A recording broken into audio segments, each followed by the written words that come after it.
시간 우리에게 주신 하나님 말씀은 요한복음 8장 12절입니다.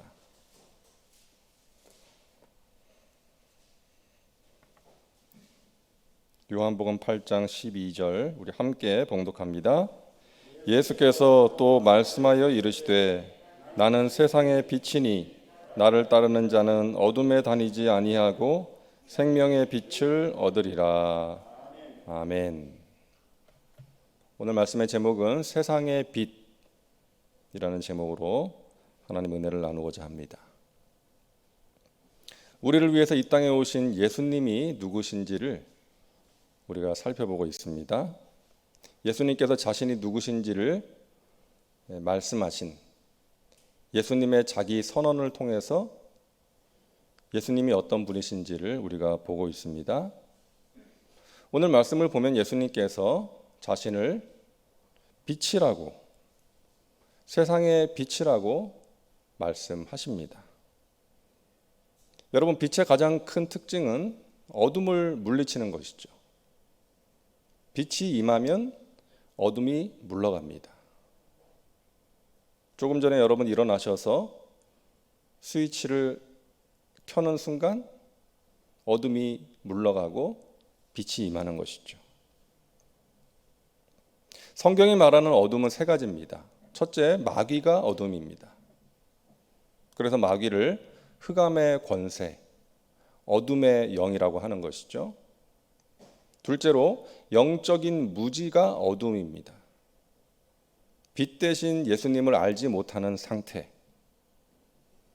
오늘 말씀을 보면 예수님이 자신을 빛이라고 하시니까 바리새인들이 그 말을 듣고 빈정거립니다.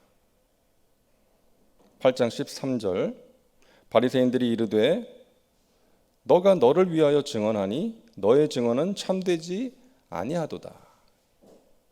이 말은 무슨 말인가 하면 자기가 자기를 빛이라고 하는 사람이 어디 있느냐, 너가 너를 빛이라고 하니까 네 말이 참되지 않다, 그러면서 좀 비아냥거리는 그런 이야기입니다. 요한복음 1장 5절에 이렇게 말씀합니다. 빛이 어두움에 비치되 어두움이 깨닫지 못하더라.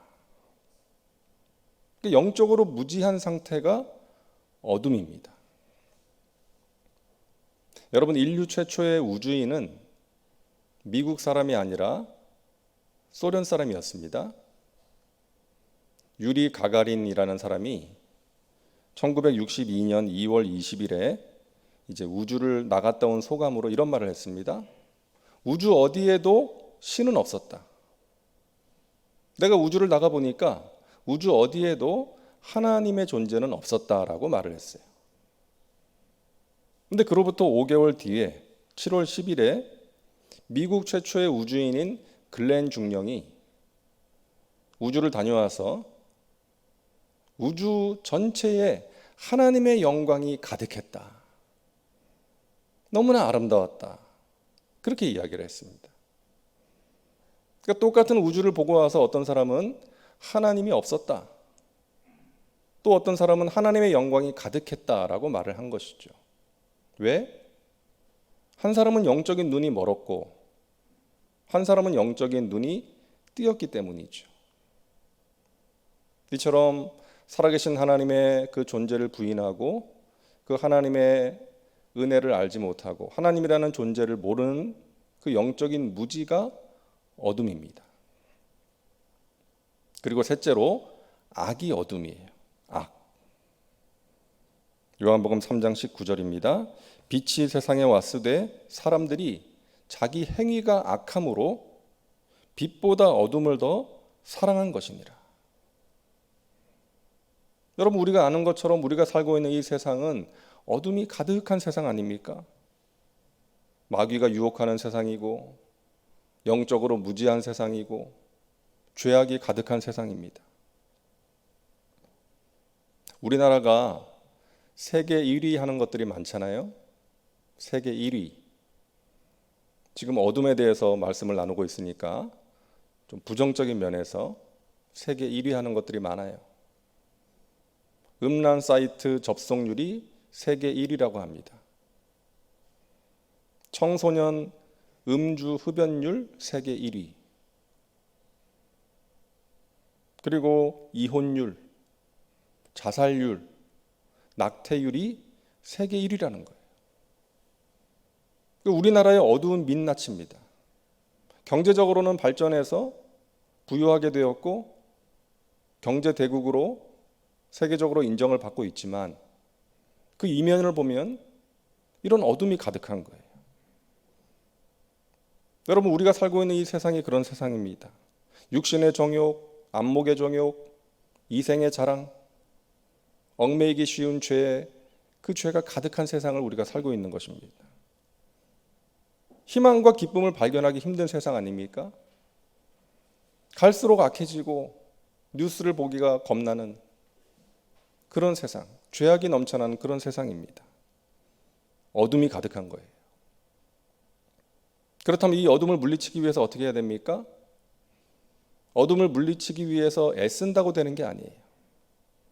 어둠을 물리칠 수 있는 방법은 한 가지입니다. 빛이 임하는 거예요. 빛으로 충만하게 되는 거예요. 다시 말해서 예수 그리스도가 함께 하시고 예수 그리스도를 그 마음에 모실 때에, 그런 세상이 될 때에 어둠이 물러갈 수가 있는 것입니다. 빛이 임하면 어둠은 자연스럽게 물러가는 거예요. 여러분, 빛은 생명입니다. 생명이에요. 식물이 빛을 보지 못하면 시들어서 죽어버리죠. 여러분, 동물도 마찬가지입니다. 완전히 빛이 차단된 그런 공간에 쥐를 넣었더니요, 1시간 정도 지나서 죽었대요. 그런데 조그만 빗줄기 하나를 넣어주니까 며칠 동안 살더라는 것이죠. 우리 인간도 마찬가지입니다. 빛 대신 예수님이 우리 안에 충만하게 거하실 때에 어둠을 이길 수가 있는 것입니다. 그래서 이 세상의 문제에 대한 다른 해답이 없어요. 빛 대신 예수님을 받아들이는 것입니다. 그분으로 충만하게 될 때에 이 죄의 문제, 영적인 무지의 문제, 마귀의 유혹의 문제가 해결될 수가 있는 것입니다. 요한복음 4장에 나오는 수가성 운물가의 여인은 6번째 남자와 동거하고 있었습니다. 그녀의 마음속에 어둠이 가득했어요. 채워지지 않는 빈자리가 있었고, 그것을 남자들로부터 채움받기를 원했지만 그 목마름과 공허함은 계속되고 있었습니다. 사람들 만나기가 싫어서 아무도 물을 기르러 나오지 않는 뜨거운 정오에 물을 기르러 나왔던 그 여인, 마음의 수치심과 어둠으로 가득했던 그 여인이 예수님을 만나고 나니까 어떻게 됩니까? 변화됐어요. 자신의 마음속에 가득했던 어둠이 물러간 거예요. 그러고 나니까 사람들을 피해 다녔던 그녀가 사람들을 향해서 달려갑니다. 내가 메시아를 만났다. 구원자를 만났습니다. 내가 이렇게 달라졌습니다.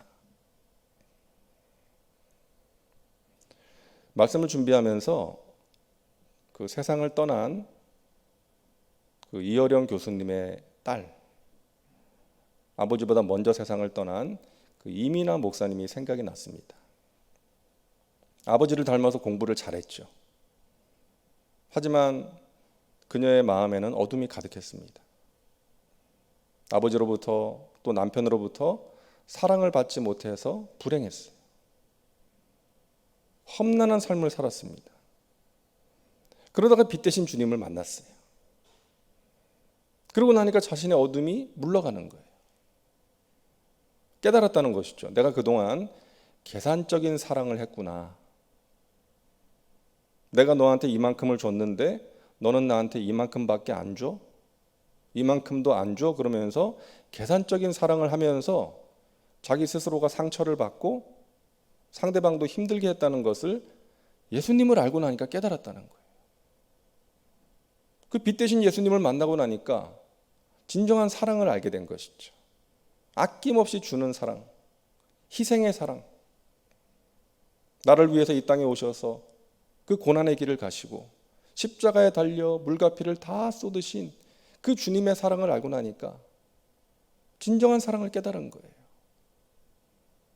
그래서 그 주님의 사랑으로 어둠에 가서 그 어둠을 물리치는 사역을 하지 않았습니까? 그 미국의 뒷골목에서 마약하고 패싸움하는 그 아이들을, 그 청소년들을 찾아가서 자신이 깨달은 그 예수님의 사랑을 전해줍니다. 하나님께서 그들을 긍휼히 여기는 마음을 주셨다는 거예요. 그 아이들이 이제 방황하는 아이들 만나서 이야기를 해보니까 그 아이들이 그렇게 어긋나는 이유를 알겠더라는 거예요. 그 아이들의 마음에 채워지지 않는 공허감이 있었기 때문에, 그래서 어긋나고 있었다. 하나님으로 채워져야 될 자리가 비어있기 때문에 그 공허함 때문에 아이들이 마약을 하고 그 깽단 아이들과 어울리더라. 그래서 그런 아이들에게 하나님의 사랑을, 자신이 체험한 하나님의 사랑을 전해주니까 의외로 그 아이들이 그 하나님의 사랑을 받아들이고 변화되더라는 거예요. 어둠이 가득 차 있던 그 아이들의 마음에, 또 비어있던 그 아이들의 마음에 그 하나님의 사랑, 예수님의 사랑을 전해주니까 변화되었던 것입니다. 여러분, 이것이 문제 해결의 길입니다. 빛 대신 예수님으로 충만하게 되는 거예요. 우리의 마음속에도 공허함이 있지 않습니까? 채워지지 않는 빈자리가 있어요. 마음이 우울해지고 어떤 때는 괜시니 답답한 마음이 생기기도 하고 부정적인 생각이 찾아오기도 합니다. 인생의 무거운 짐 때문에 살아갈 의욕을 잃어버리기도 하고요. 지칠 때가 있습니다. 고통의 문제 속에서 낙심하고 절망할 때가 있습니다. 그때 우리가 해야 될 일은 뭐예요? 빛 대신 예수님께 가까이 나아가는 것입니다. 우리 안에 있는 빈자리를 채울 수 있는 방법, 우리 안에 있는 공허함을 물리칠 수 있는 방법은, 어둠을 물리칠 수 있는 방법은 단 한 가지예요. 빛 대신 예수님으로 충만하게 되는 것입니다. 채우는 거예요. 예수님으로 채우는 거예요. 그 사랑으로, 말씀으로, 은혜로 채울 때에 우리 안에 있는 어둠이 물러가게 됨을 믿으시기를 바랍니다. 요한복음 8장 12절 우리 같이 읽겠습니다. 나를 따르는 자는 어둠에 다니지 아니하고 생명의 빛을 얻으리라. 아멘. 우리는 예수님을 믿음으로 구원을 받았습니다. 죄사함을 받았고 영원한 생명을 얻었습니다. 그런데 초보적인 신앙일 때는 어둠이 밀려올 때가 많아요. 마귀가 유혹하고 죄의 유혹이 밀려올 때 쉽게 흔들리고 넘어집니다. 하지만 이런저런 연단의 과정을 통해서 우리의 믿음이 예수님을 따르는 믿음으로 성장하면 고통의 문제를 만나도 어둠이 찾아와도 그 주님의 은혜와 사랑과 능력으로 넉넉히 이기게 되는 거예요. 그리고 빛 대신 예수님을 전하는 삶을 살게 되는 것입니다. 이것이 예수님을 따르는 사람이에요. 사랑하는 여러분, 빛 대신 예수님과 날마다 동행하시기를 바랍니다. 그리고 여러분 주위에 있는 어둠 가운데 있는 사람들에게 그 빛 대신 예수님을 전하며 살아가시기를 주님의 이름으로 축원합니다. 놀라운 사실은요, 세상의 빛이라고 말씀하신 예수님이 저와 여러분을 향해서 너희가 빛이라고 말씀하세요. 예수님이 빛이신데 우리도 빛이래요. 빛이 되기 위해서 노력하는 게 아닙니다. 빛 대신 예수님을 모신 사람은, 영접한 사람은 빛이라는 거예요. 우리가 빛이라는 거예요. 마태복음 5장 14절부터 16절입니다. 우리 같이 읽겠습니다. 너희는 세상의 빛이라. 이같이 너희 빛을 사람 앞에 비치게 하여 그들로 너희 착한 행실을 보고 하늘에 계신 너희 아버지께 영광을 돌리게 하라. 아멘. 우리는 어디의 빛이다? 세상의 빛이다. 교회 안의 빛이 아니라 세상 속의 빛이라는 거예요. 그래서 우리가 살아가고 있는 그 삶의 자리에서 빛 대신 예수님을 전할 수 있어야 됩니다. 우리 안에 계신 그 예수님의 빛을 전하며 살라는 거예요. 그렇게 살기 위해서 물론 애도 써야 되겠지만, 노력도 해야 되겠지만, 우리 안에 빛 대신 예수님이 함께 하시면 우리는 빛이기 때문에 그런 삶을 살아가게 된다는 거예요. 자, 빛을 비춘다는 것이 구체적으로 무엇을 의미하는가? 첫째는 희망을 전하는 것입니다. 이스라엘의 12명의 정탐꾼, 가나안 땅을 정탐한 그 12명의 정탐꾼 가운데 10명은 어둠을 전하는 사람들이었어요. 이스라엘 백성들에게 어둠을 전했습니다. 우리는 그 땅 차지할 수 없다. 우리는 그 땅 사람들에 비하면 메뚜기 같다. 하나님께서 분명히 주시겠다고 하셨는데도 그 말씀을 믿지 못하고 현실을 바라보고 어둠의 말을 했던 거예요. 그 어둠은 또 금방 전해지지 않습니까? 온 백성들이 그 말을 듣고 밤새도록 하나님을 원망하고 통곡을 합니다. 하지만 여호수아와 갈렙은 빛을 전하는 사람, 희망을 전하는 사람이었어요. 그들은 우리의 밥이다. 야훼께서 우리를 기뻐하시면 약속하신 그 땅으로 우리를 들어가게 인도해 주실 것이다. 여러분, 똑같은 상황 속에서도 생각하고 말하는 게 다르지 않습니까? 힘든 상황과 문제가 있어요. 현실을 바라보면 어려움이 있어요. 그런데 어떤 사람은 말을 하는 게 꼭 그 사람들, 듣는 사람들의 속을 뒤집어 놓는 사람이 있습니다. 그 사람의 말을 듣다 보면 마음이 어두워지고 막 불안해지고 걱정이 되고 어둠을 전하는 거예요.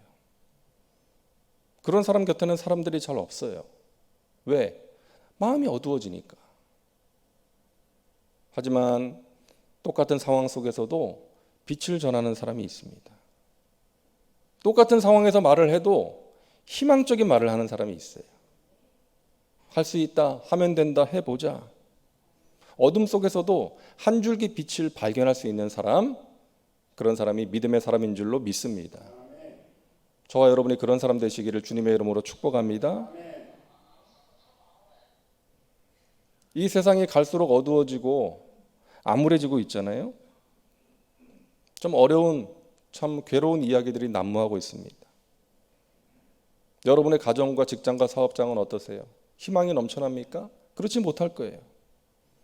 하지만 그런 힘든 상황 속에서도 우리 믿음의 사람들은 하나님을 바라봄으로 희망을 전할 수 있어야 되는 거예요. 왜? 우리 안에 빛 대신 예수님이 계시기 때문입니다. 할 수 있거든이 무슨 말이냐? 믿는 자들에게는 능치 못함이 없느니라. 믿고 구한 것은 받은 줄로 믿으라. 사람이 할 수 없는 것을 하나님께서는 하실 수 있느니라. 우리가 믿는 예수님으로 말미암아 여러분 희망을 전하며 살아가시기를 바랍니다. 그러함으로 여러분의 가정과 공동체를 살리는 믿음의 사람 되시기를 간절히 바랍니다. 그리고 또 한 가지 우리가 빛을 전한다는 것은 구별된 삶을 통한 영향력을 말합니다. 우리가 잘 아는 말씀 마태복음 5장 16절이죠. 이같이 너희 빛이 사람 앞에 비치게 하여 그들로 너희 착한 행실을 보고 하늘에 계신 너희 아버지께 영광을 돌리게 하라. 보여주는 거예요. 여러분, 100마디 말보다 한 번 보여주는 것이 더 큰 영향력이 있습니다. 여러분의 자녀에게도 마찬가지. 100마디 말, 아이들은 잔소리처럼 들어요. 아이들을 사랑하기 때문에 부모가 잔소리하는 건데, 그래서 그 100마디 말보다 한 번 아버지의 그 삶으로, 어머니의 삶으로 보여줄 때에 우리 자녀들에게 더 큰 영향력이 있는 거예요. 선한 영향을 끼칠 수가 있는 것입니다. 믿음으로 산다는 것이 어떤 것인지, 하나님의 자녀로, 하나님의 백성으로 살아간다는 것이 어떤 것인지를 여러분이 보여주실 때에 말을 안 해도 여러분의 자녀들, 여러분 주위 사람들에게 그것이 영향을 끼치게 되는 것입니다. 여러분, 구별된 삶이라는 것이 거창한 게 아니에요. 어려움을 만날 때 반응하는 것이 다른 것입니다. 우리 믿음의 사람들은 어려움을 만날 때 다른 반응을 보이는 거예요. 병원에 누워있다고 똑같은 환자가 아니잖아요. 우리 믿음의 사람들은 하나님은 살아계셔서 나와 함께 하시고 나를 치료해 주실 것이다. 이러한 믿음이 있잖아요. 이 고난의 문제를 통해서 하나님께서 나를 새롭게 하시고 성숙하게 하실 것이다. 고난은 연단의 과정이다. 나는 이겨낼 것이다. 하나님이 나와 함께 하신다. 자세가 다른 거예요. 과학적으로, 의학적으로 연구된 결론 아닙니까? 믿는 사람들, 그 믿음의 사람들은 병에 걸려도 그렇지 않은 사람들보다 회복이 빠르고 치료의 효과가 뛰어난다. 왜? 희망을 가지고, 믿음을 가지고 그 병을 대하기 때문에. 그래서 고난을 만날 때 어떻게 반응하는지를 믿지 않는 사람들한테 보여주는 거예요. 나는 하나님을 믿기 때문에 내가 만난 어려움을 이렇게 이겨낼 수 있다. 이겨낸다. 그 모습을 보여줄 때 놀라운 영향을 끼칠 수가 있는 것이죠. 제가 말씀드렸죠. 중소기업을 운영하던 어느 집사님, 경기가 어려워져서 회사를 정리하게 되었는데 그 회사의 직원 2사람이 교회를 나오기 시작했어요. 우리 사장님이 그동안 교회 가자고 해도 저희가 안 갔는데 이번에 사장님이 그 어려움을 당할 때 우리를 위해서 일자리를 직접 알아봐 주시고 우리가 일하는 것 끊어지지 않도록 도와주시고 밀린 월급 다 챙겨주시고 그 어려운 상황에서도 그렇게 해주시는 사장님을 보면서 우리가 감동이 돼가지고 사장님이 그토록 원하시던 교회를 나오게 되었습니다. 여러분, 이것이 영향력이죠. 그리고 거창한 게 아니에요. 어려운 사람들한테 말 한마디 따뜻하게 건네고 또 찾아가서 도와주고 내가 가진 것을 나누는 것이죠. 내 가방 속에 있는 음료수라도 떡이라도 하나 전해주는 것입니다. 마음을 담아서. 그럴 때 그들이 우리의 착한 행실을 보고 하늘에 계신 우리 아버지 하나님께 영광을 돌리게 될 줄로 믿습니다. 사도 바울은 말합니다. 우리는 보배를 담은 질그릇이다. 따라하세요. 나는 보배를 담은 질그릇입니다. 우리는 질그릇 같은 존재예요. 질그릇은 보잘것없고 깨어지기 쉬운 그릇입니다. 그런데 그 질그릇에 보배가 담겨졌어요. 그러면 그 그릇은 예전의 그릇이 아닌 것입니다. 보배가 담겨졌기 때문에 너무나 소중한 그릇이 되는 거예요. 질그릇 같은 저와 여러분 안에 보배가 담겨졌습니다. 예수님이 담겨졌습니다. 그래서 우리는 기도해야 되겠습니다. 주님, 제 안에 계신 주님, 저를 붙들어 주시고 사용하여 주옵소서. 그리고 제가 만난 어려움을 이겨낼 수 있도록 주님의 은혜로 충만케 하여 주시옵소서. 이 세상에 다른 것으로 충만하지 않고 예수님으로 충만케 하여 주시옵소서. 그러함으로 내 안에 있는 어둠이 물러가게 하시고 내 안에 충만하게 계신 그 예수님으로 말미암아 내 주위의 사람들에게 그 예수님의 빛이, 예수님의 향기가 전해지게 하여 주시옵소서. 여러분, 예수님께서 여러분과 함께 하십니다. 여러분은 빛이십니다. 빛 대신 예수님으로 어둠을 이기시고 빛 대신 예수님을 주위 사람들에게 전하며 살아가시기를 주님의 이름으로 축원합니다. 여러분을 통해서 우리의 가정과 공동체가 날로 좋아지게 될 줄로 믿습니다. 기도합니다. 하나님, 질그릇 같은 저희들에게 임하셔서 보배를 담은 질그릇이 되게 하신 것 감사합니다. 우리 안에 계신 예수님 충만하게 임하셔서 우리 안에 찾아오는 어둠이 물러가게 하시고 우리 안에 충만하게 계신 예수님으로 말미암아 우리 주위 사람들에게 그 빛 대신 예수님을 전하며 살아갈 수 있도록 저희들을 붙들어 주시옵소서. 우리가 만나는 인생의 여러 가지 어려움, 고통의 문제 속에서 우리 주님을 바라보게 하시고 주님께 더욱더 가까이 나가게 하셔서 빛 대신 주님으로 충만하게 하셔서 그 고통의 문제를 넉넉히 이겨낼 수 있도록 주님 도와 주시옵소서. 우리를 위해서 고난당하시고 십자가에서 피 흘려 돌아가신 예수님을 찬양합니다. 예수님을 사랑합니다. 예수님을 따르겠습니다. 예수님과 날마다 동행하겠습니다. 주님의 은혜로 충만케 하시고 주님의 말씀을 저희들의 마음판에 새겨주시어 주님의 말씀은 내 발의 등이요 내 길의 빛이십니다. 이와 같은 고백을 가지고 하나님의 말씀의 은혜로 날마다 승리의 삶을 살게 하여 주시옵소서. 우리 마음의 간절한 소원 하나님께서 낱낱이 아십니다. 하나님의 때에 하나님의 크고 비밀한 일들로 응답해 주심을 믿습니다. 마침내 승리케 하심을 믿습니다. 이 새벽에 마음을 담아 예물드린 손길들 위에 하나님의 은혜로 세상에 줄 수 없는 평강으로 하늘의 신령한 복과 이 땅의 기름진 것들로 넘치도록 채워 주옵소서. 이 시간 우리의 기도를 인도하여 주시고 하나님의 마음에 맞는 기도요 하늘 문을 여는 기도 되게 하여 주옵소서. 예수님의 이름으로 기도하옵나이다. 아멘.